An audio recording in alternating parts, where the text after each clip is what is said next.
Hey guys, Hanor here. Alright, and I am doing the 262 C1 review slash tactics guide here. Now, in a few clips of this episode, in some of the frames, I had to edit out some voices, so you might hear some little weird quirks in it. I was trying to make it pretty, decent to where it just wasn't blank whenever it got to those points, and so, but anyway, so you might notice some oddities. It's only within the next like minute and a half, 2 minutes. And one other disclaimer too, I'm not very proficient with these 30 mils, low velocity 30 mils that is. The distance that you have to lead ahead is pretty crazy. In fact, it's more than double the lead distance that I lead with 20s most of the time. So it's a very long lead distance that I'm just not as comfortable with, and definitely becomes problematic. Alright, right there in that clip starts off one of the big points is always, in my opinion, the 262 C1 really kind of needs a wingman for starting out. Alright, when you first take off, after you build up to about 350 miles per hour, I generally pitch up towards a 35-degree climb. Enough of a climb to where you're slowing down gradually over time, and once you get down to 200 miles per hour, then I lower the nose enough to where I'm not really losing speed anymore from there. Continue this climb until I burn the booster off. And doing this gets me to a lower altitude than if I was to climb at a lower degree. Like if I do a 12 degree to a 15 degree climb, I will get up to like 30,000 feet no problem. Whereas doing this climb, I'll just get past 20,000 feet. And I am at such a lower speed, I'm not at full speed on almost full speed with the aircraft, that I can then immediately cut my engines and dive and get to an even lower altitude, because most of the battles in jet games and the game modes that this aircraft get into is somewhere around 15,000 feet or so. So that's pretty much how I do it. I get myself prepped for this by doing this steep climb, and this will help you out immensely in the long run. That's the reason why I'm not fast forwarding through it. I'm wanting you guys to see. This aircraft retains its energy so well that if you were to do it the normal way, it makes it very difficult to get into combat elsewise. That's another reason why I do this.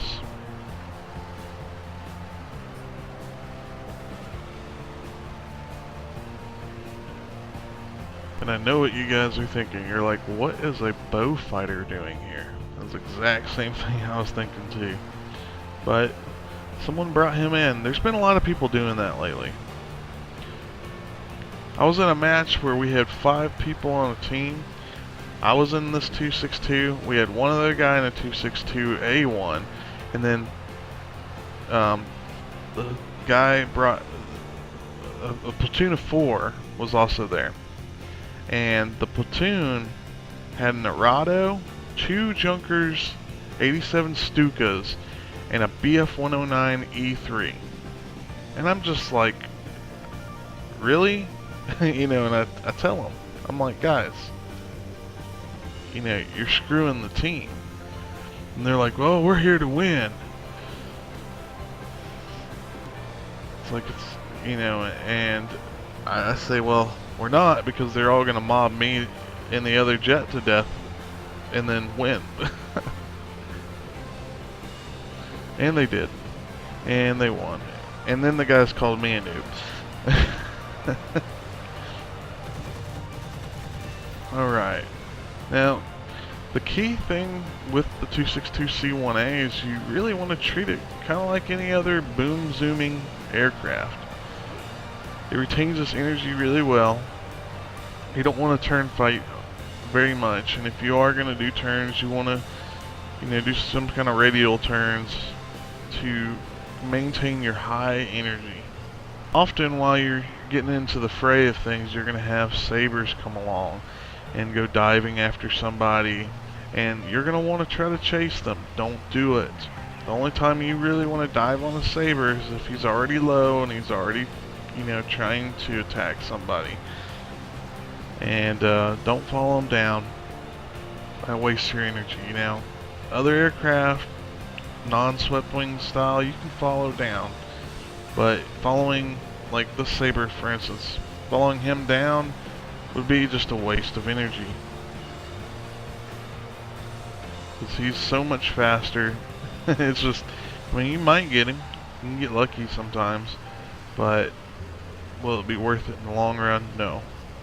I'm going to play the strong suits of this aircraft. And the strong suits are its energy retention and the damage and firepower it can deal. So head-ons are great.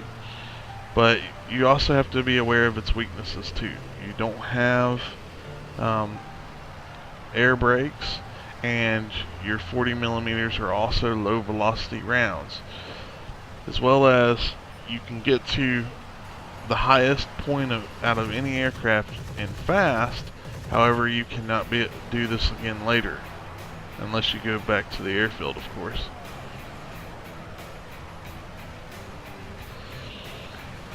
So this means keeping your energy up. You can turn fight a little bit with some of these aircraft, like you can see I'm turn fighting this Panther, but it's because he's obviously maintaining full throttle the entire time while he's turning. Because otherwise he would have been clipping in a lot tighter, closer to you. And the second he starts, you come across a Panther that does that, that gets really close, it's time to break out of the engagement. Why? Because he will win. The reason why he will win the turn fight is because one reason. He has an air brake. You do not. Now, if this thing had an air brake, different story, but it does not. Now, maybe once in a blue moon you're going to find yourself at a really slow speed, and if that's the case, if you're already at a really slow speed, then yeah, continue it, but as long as you're somewhat near 400 miles per hour, I don't recommend it, because the energy maintains so well in this aircraft, and it's hateful to waste it. Definitely going to want to keep your awareness up, and sometimes you just got to watch out too, because these were good matches where they had a lot of mixed aircraft and everything. Sometimes you're going to run into games where they have nothing but swept wings practically, and you're the only thing that's not able to keep up with the swept wings. And in those kind of periods of times where that's going on, you might want to just not play it for a little bit, or have a wingman of some type.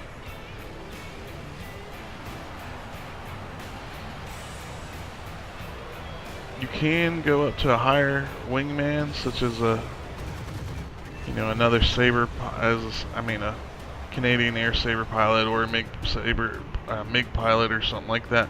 However, I wouldn't recommend it, because that's going to more likely throw you into those environments of mainly nothing but swept wings. Head-ons. Now, as you notice with that Saber, I kind of made like a circle whenever I was doing the firing at him in the head-on. Why? Because Sabers have, normally have 50 calibers, or even 20s, but normally they have 50 calibers, which are really fast rounds, and so they'll fire at you and then scoot out of the way. And so if you throw out a little spray sometimes in the areas normally above him first, you can catch him when he tries to pull out of it, which it kind of did.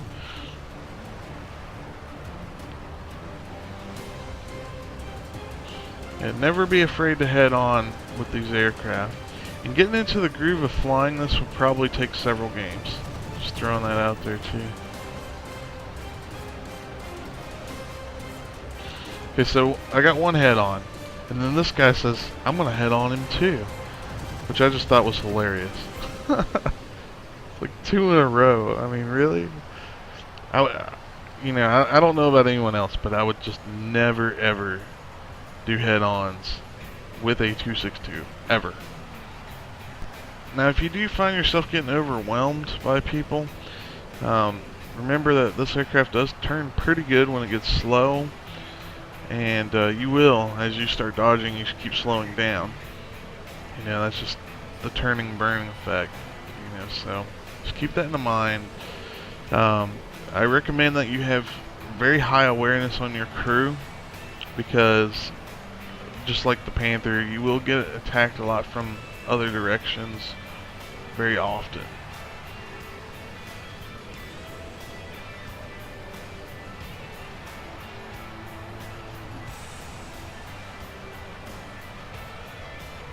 Okay, so to recap on some of these tactics, you know, like I said, the climbing technique, you know, practice that.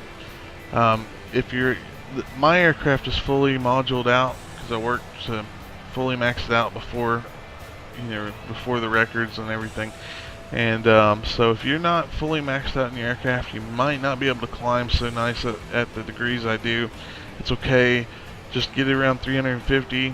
Get it at a climb to where you're slowly losing speed. Not like super slow, but actually, you know, planning to lose speed in a sense. But try to always maintain it just above 200 miles per hour, and then do your flip dive and cut the throttle and get down towards 15,000 feet whenever you do this, or 5 km. And then the other thing is to remember not to just go after anything that you see.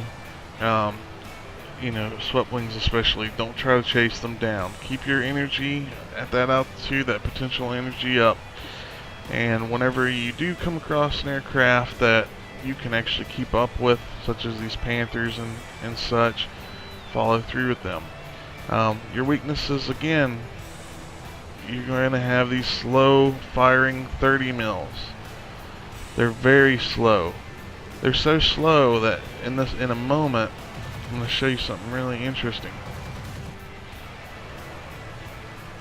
Right now, there's a MiG-15 BIS that's prepping to dive on my target.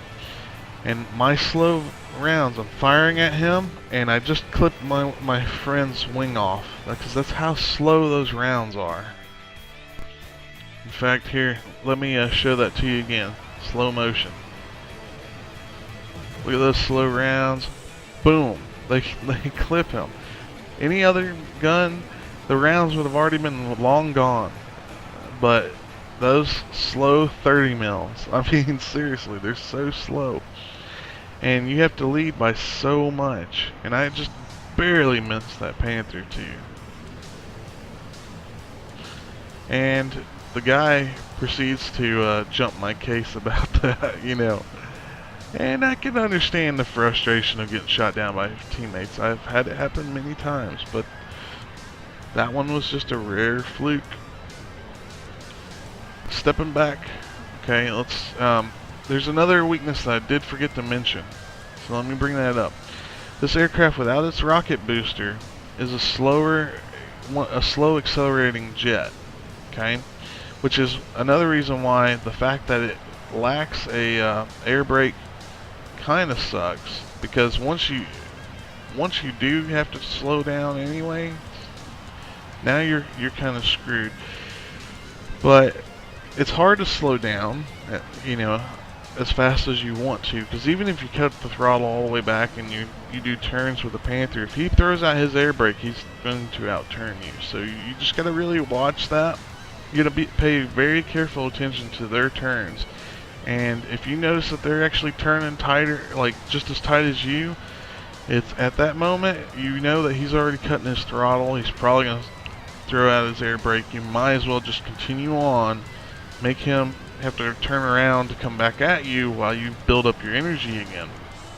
And if you already have your energy high, which generally keeping it high is the aim point of this aircraft, then you can just go and then do an Immelon turn and come back in and do a head-on or something.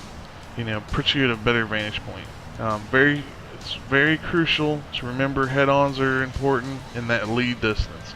Getting that lead distance down is going to be make or break for you.